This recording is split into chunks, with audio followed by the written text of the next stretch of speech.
ಸ್ನೇಹಿತರೆ, ನಮ್ಮ Indiranagar metro station ಕಡೆಯಿಂದ ಈ ಕಡೆಗೆ ಇಲ್ಲಿ ಎಲ್ಲ ಇದು ಕಾಣಿಸ್ತಾ ಇದೆ ನೋಡಿ. ನಮ್ಮ ಕಾಫಿ ಡೇ ಕಡೆಯಿಂದ ಗೇಟಿಂದ ಆಚೆ ಕಡೆ ಈ ಕಡೆ ಬಂದರೆ ಇಲ್ಲಿ ಸಹಜವಾಗಿ ಎಲ್ಲ ಮೆಟ್ರೋ ಸ್ಟೇಷನ್ ಇರೋ ಕಡೆಗೆ ಗಾಡಿಗಳು ಪಾರ್ಕಿಂಗ್ ಮಾಡೋದು ಸಹಜವಾಗಿದ್ದೇ ಇರುತ್ತೆ.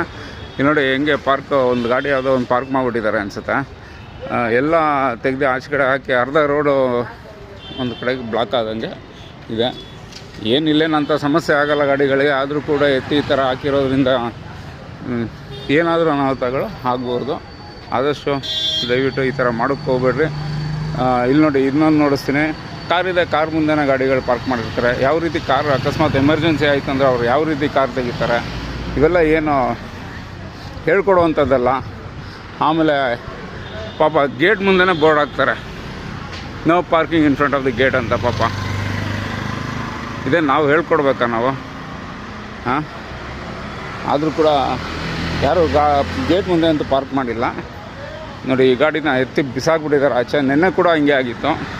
ಆ ವಿಡಿಯೋನ ಹಾಕ್ತೀನಿ ಈಗ. ಸ್ನೇಹಿತರೆ, ಆದಷ್ಟು ಹೆಲ್ಪ್ ಮಾಡೋಣ ಅಂತ ಕೇಳ್ಕೊತೀನಿ. ಥ್ಯಾಂಕ್ ಯು ಸ್ನೇಹಿತರೆ.